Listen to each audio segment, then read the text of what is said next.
एकच म्हणणं होतं की तू विशालच्या म्हणण्याप्रमाणे गेम खेळू नकोस. आता बाहेर आल्यावर कुठेतरी असं वाटतं की मी माझं स्टँड घ्यायला पाहिजे. मी नाही का विशालच्या म्हणण्याने गेम नव्हतं खेळत. जिथं माझी टोळी चुकली होती तिथं मी त्याचा स्टँड घेतला. मी चोरी केली. कोणी माझ्या चुकल्या कारण माझ्या घरचे लोक मी ते का मग चुकली त्याच्या हिशोबाने मी त्याच्यानं बोलू नाही, काढून टाकू त्याला घराच्या बाहेर. ही गोष्ट मी माफ करतो, पण याच्या बाबतीत मी सैन नाही करणार. हमाल म्हणून त्याच्या बाद मला नल्ला म्हणून म्हटलं होतं. म्हणजे बिग बॉस मराठीचं हे 6वं सीझन तुफान गाजलं आणि गाजतंय. पण त्या घरात एक सच्चा माणूस गेला होता आणि सगळ्यांची मनं जिंकली त्याच्या साधेपणाने. पण अनफॉर्च्युनेटली त्याचा खेळ इथेच संपला. पण आज आपल्यासोबत तो आहे. स्वागत करूया रोशन भजनकरचं. खूप स्वागत दादा. कसा आहेस? महाराष्ट्र जय महाराष्ट्र. कसा आहेस? बढिया आहे. आणि जसं मी म्हणाले की तू जो आहेस तसाच तू दाखवलंयस त्या घरामध्ये गेल्यावर. जसा मी बाहेर होतो ती सेम मी तिथं राहिलो. पण कुठेतरी दादा असं वाटलं की आपला हा जो आत्ता पण इकडे कॉफीचा एक मग त्याला दिला होता, तो सगळ्यांची वाटून त्याने कॉफी शेअर केली. कधी कधी असं होतं की रियालिटी शोमध्ये आपण जेव्हा जातो तेव्हा हाच आपला स्वभाव आपल्याला गेममध्ये आपल्याला मागे आणू शकतो. तर तुला असं वाटतंय का की कुठेतरी ह्यामुळे आपण मागे पडलो आहे? मी नाराज नाही या गोष्टीसाठी. मी आलो जेवढे दिवस म्हटलं होतं मी जेवढे दिवस राहीन तेवढे दिवस चांगलं राहीन. आणि मी ते काम केलं आणि बाहेर आल्यावर मी एकदम शांत आहे, काहीच नाही टेन्शन. आणि हे स्वभाव काय आहे, मी गेलं तर त्याच्या मनात तर जागा तर आहे भाई. तो माणूस होता सारखं भांडण थोडी राहते. असं की राहते घर कोणत्या गोष्टीनं चालते बी. आणि आज तू बघशील तर कमेंट्सही तशाच आहे तुझ्या. म्हणजे तुला प्रेक्षक खूप लाईक करत होते, तुला तुझा खेळ आवडत होता. फक्त मी बाहेर आल्याबरोबर सगळ्या पहिले बाहेर आल्यावर पाहिलं तर पब्लिकचा फुल सपोर्ट होता पाहिला मी. पण त्यांचं एकच म्हणणं होतं की तू विशालच्या म्हणण्याप्रमाणे गेम खेळू नकोस. आता बाहेर आल्यावर कुठेतरी असं वाटतं की मी माझं स्टँड घ्यायला पाहिजे. मी नाही का विशालच्या म्हणण्याने गेम नव्हतं खेळत. ते घरात बी तेच चालू होती सिच्युएशन. आणि मेन म्हणजे काय झालं, मी स्वतः खेळो. तो जरी काही मी म्हणत असन पण मी माझ्या हिशोबाने खेळो. मग नॉमिनेट राहावं कुणाला काही बी करायचं गेम म्हणजे तिथं काय करायचं आहे. हां बाई कधी कधी आम्ही गेममध्ये खेळलो. गेममध्ये आम्ही जे स्ट्रॅटेजी राहते ते बनवून खेळू का बाई इथं आपण असं करू काहीतरी आपण आपल्या म्हणजे समोरच्या गेमच्या विरुद्धच्या पार्टीत आम्ही तसं खेळलो. तर लोकांना असं वाटलं का मी त्याच्या मनानं ऐकत. तर असं काही नव्हतं आमचं काही. त्या घरात म्हणजे बोलाच्या बाऱ्यात जिथं मुद्दा होता बोलायचा तिथंच बोललो मी. फालतू ठिकाणी बोललो नाही. जिथं सच्चाई होती. आणि हां मेन म्हणजे जिथं माझी टोळी चुकली होती तिथं मी त्याचा स्टँड घेतला. मी चोरी केली. चोरी आहे बाई, चोरी माझ्यासाठी. एवी सुद्धा दाखवली होती एका एपिसोडमध्ये रितेशनी. तेव्हा त्यांनी सांगितलं होतं की टोळी तुझ्या मागून किती काय काय बोलते, पण तरी तू टोळीची साथ सोडली नाही शेवटपर्यंत. तो डिसिजन तू का तो ठाम होतास? मी आता एक गोष्ट सांगतो. आता हे ठीक आहे माझ्या घरी मी न अगर कोणी माझ्या चुकल्या कारण माझ्या घरचे लोक मी ते का मग चुकली त्याच्या हिशोबाने मी त्याच्यानं बोलू नाही, काढून टाकू त्याला घराच्या बाहेर. हे बी माझ्यासाठी घरच होतं. तर मग हा बी माझा परिवारच होता टोळी. तर मी म्हटलं होतं त्याला डायरेक्ट मी तुमची चुकली जे काय मी पाहिलेली आहे ही गोष्ट मी माफ करतो, पण याच्या बाबतीत मी सैन नाही करणार. कारण की माझं मन तुटून जाणार म्हटलं याच्या बाद. तर ते बोललो मी शब्द आणि नंतर माफ करून टाकलं. हे काम आहे आपलं. आणि रितेश सर प्रत्येक विकेंडच्या वारला जेव्हा भाऊचा धक्का व्हायचा तेव्हा तुला सांगायचे की तू खूप स्ट्रॉंग आहेस. आणि आत्ता पण तुला सेफ व्हायचा एक चान्स राकेशने दिला होता की तू राखीला नॉमिनेट करू नकोस, मी तुला वाचवतो. पण तेव्हा तू का प्राजक्ताला वाचून चूक केली असं तुला वाटते का? कारण का तू स्वतः आज एलिमिनेट. नाही ते गोष्ट काय झाली. राकेश दादासंग मी गेलो होतो, गोष्ट केली आम्ही. मी म्हटलं राकेश दादाले का मला म्हटलं याच्या बाद मी समोर गेम खेळायचा आहे म्हटलं ते म्हणे टोळीच्या मागे. म्हणजे ठीक आहे म्हटलं मी समोर काहीतरी ह्या गोष्टीवर विचार करून मी करणार आहे म्हटलं. कारण की हर वेळेस म्हटलं मी आता कंटाळलो म्हटलं टोळीच्या मागं तुमच्यावर विशाल खांद्यावर बंदूक चालू होते म्हटलं. ह्या गोष्टीचं मी म्हटलं इथं आता पुढच्या आठवड्यात मी खेळणार आहे म्हटलं. तर राकेश दादासंग बोललो आणि राकेश दादा मग तन्वीनं आवाज दिला. मग तन्वीजवळ गेले राकेश दादा. तिथं काय त्याच्यावर खिचडी पकली कोणाला माहीत. आणि मी राकेश दादाला आवाज देऊन काही आपण काहीतरी हे करू, डील करू काहीतरी. पण राकेश दादा काही ऐकायचं राहिलं. तो मला माहीत होतं कारण तो माणूस मला नॉमिनेट करणार आहे. तर मग मी विचार केला का मायाच्यानं दुसऱ्याला काय नॉमिनेट करू. मला माहीत तो धावणारच नव्हता तो माझ्यासाठी. मी वाट पाहिली त्याची. म्हटलं राकेश दादा धावा ना. मला खरंच सिरियसली म्हटलं खेळायचं आहे. तो माणूस नाही धावला. मी म्हटलं ठीक आहे तुम्ही नका धावू, पण मी या मायाच्यानं म्हटलं ह्या बैली मी नॉमिनेट नाही करत. पण आमचा पर्स्पेक्टिव्ह ऑडियन्स म्हणून आणि आतला तुमच्या सगळ्या सदस्यांचा पर्स्पेक्टिव्ह खूप वेगळा आहे. कारण का तुम्ही त्या सदस्यांसोबत राहताय. मला सांग तुझ्या हिशोबाने तुला कोण स्ट्रॉंग कंटेंडर वाटतंय आत्ता की खरंच घरात याचा गेम आहे? सध्याच्या हिसाबानं ह्या घरात प्राजक्ता स्ट्रॉंग आहे सध्या. म्हणजे गेम अप केला जेव्हापासून ते बाल्कनी झाली ना, बाल्कनीतून निघाली तेव्हापासून चांगली खेळू राहिली. पण रुचितापेक्षा तुला आता प्राजक्ता स्ट्रॉंग वाटते जे? हां तिचं म्हणजे कसं आहे माहिती आहे का, ते बोंबलत म्हणजे जोरानं नाही बोलत, पण मुद्दे मांडते ते आणि तिच्या हिशोबानं बोलते ते. आणि समोरचा ऐकत नाही ऐकत, ते तिचं ते समोरच्याचा प्रॉब्लेम, पण ते बोलते. आणि तेच नाही तर एक अजून आहे जो वाटते मला स्ट्रॉंग ह्या घरात, अनुश्री.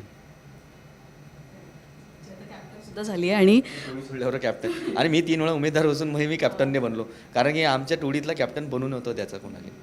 पण मग तुला असं कधी मनात विचार नाही आला की आपण मे बी इंडिव्हिज्युअल खेळूया, आपल्यालाही चान्स मिळेल उद्या कॅप्टन व्हायचा आणि आपणही सेफ राहू, मे बी टॉप 5 मध्ये.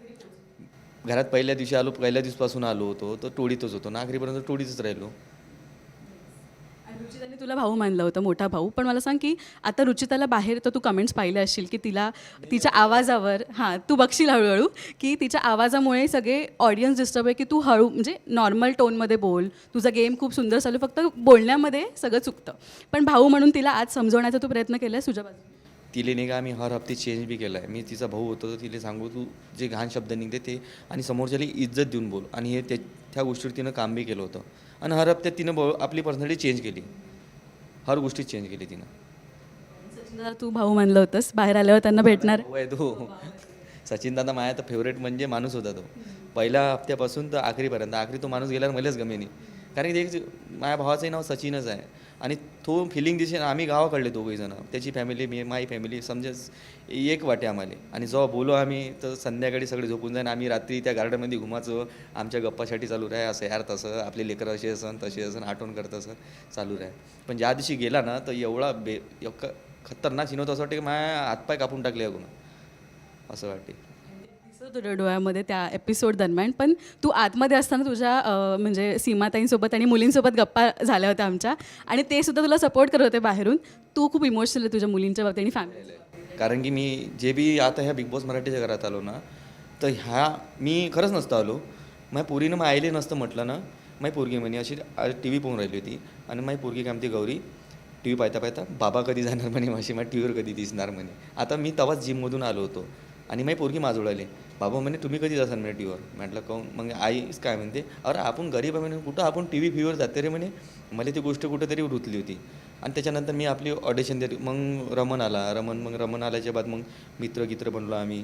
तो मग रोडीसमध्ये घेऊन गेला, रोडीसमध्ये 4 ठिकाणी ऑडिशन देऊन आलो, दिल्ली, चंदीगड, हैदराबाद, पुणे सगळं इकडे देऊन आलो, फेल झालो.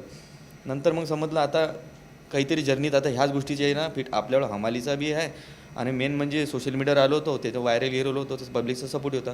म्हटलं बिग बॉस मराठीमध्ये छानच भेटावं म्हटलं. आणि खरंच ते शब्द तिनं म्हटले नसतं तर मी आज बिग बॉस मराठीच्या घरात नसतो. की कुठलंही काम लहान मोठं नसतं, काम हे काम असतं.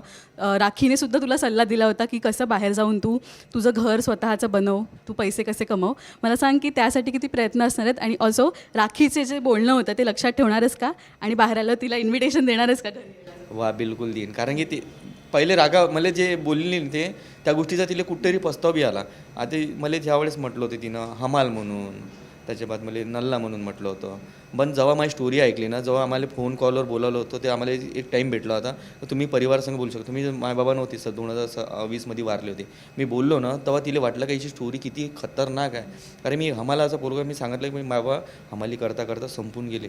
आखरी मी घेतलं ते हमालीचं काम, शिक्षण नव्हतं झालं तर, आणि त्याच गोष्टीच्यानं मी आज ह्या गोष्टीत बनलो. मी जसं बाहेर आलो होतो तर ते माझ्याजवळ येऊन इमोशनल झाली, अरे यार सल्यूट आहे म्हणे तुले.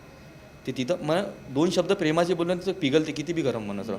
आणि त्या दिवसापासून मी पहिले नाही, मला काय म्हणे ते एक दाखवलं का नाही दाखवलं काय, मी तिले राखी ताई म्हणून, आणि का सगळ्या संबंध चांगले होते. मी ताईशिवाय बोलू नये आणि दादाशिवाय बोलू नये, कोणाला बी, लहान राव मोठा राव.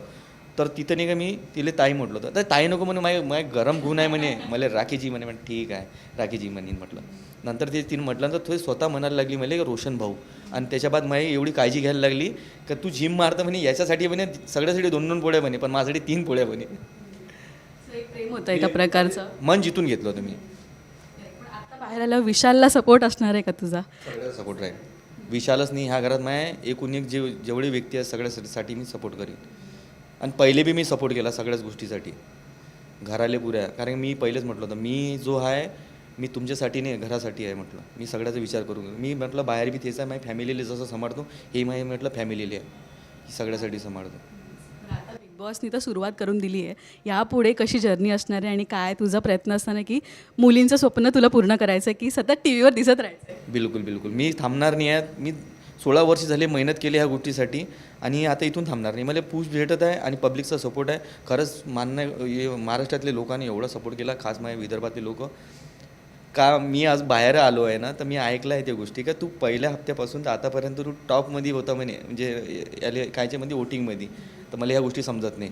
मला जास्त इंग्लिश बी नाही समजत आणि त्या घरात तोच वांदा होता. मला कोणी इंग्लिश बोललं, काय म्हटलं दादा, मी बाजूला आता हे काय म्हटलं रे ना, अरे थांबा थांबा हे सांगा हे काय आहे. मी तर हर वेळेला दिव्या सगळं मी बोलू ना, ते मराठीत बोल, मला समजत नाही म्हटलं. हा जो साधेपणा असाच टिकून ठेव आणि होळीच्या निमित्ताने तू आता घरी जाणार आहेस. होळी सेलिब्रेट कर घरच्यांसोबत. तुलाही होळीच्या शुभेच्छा आणि थँक्यू सो मच गप्पा मारल्याबद्दल आणि ऑल द बेस्ट पुढच्या जर्नीसाठी. बिलकुल धन्यवाद. जय महाराष्ट्र. आणि पुन्हा एक वेळा म्हणतो, महाराष्ट्रानं खरंच मला लय सपोर्ट केला. मी विचारही नव्हता केला की बिग बॉस मराठीच्या घरात येणार. तुमच्या सपोर्टच्यामुळे आज मी या बिग बॉस मराठीच्या घरात होतो आणि ही जर्नी खरंच लय जबरदस्त होती. आणि बस एवढाच आखरी म्हणतो, जय महाराष्ट्र. Thank you all. ठीक आहे, चला.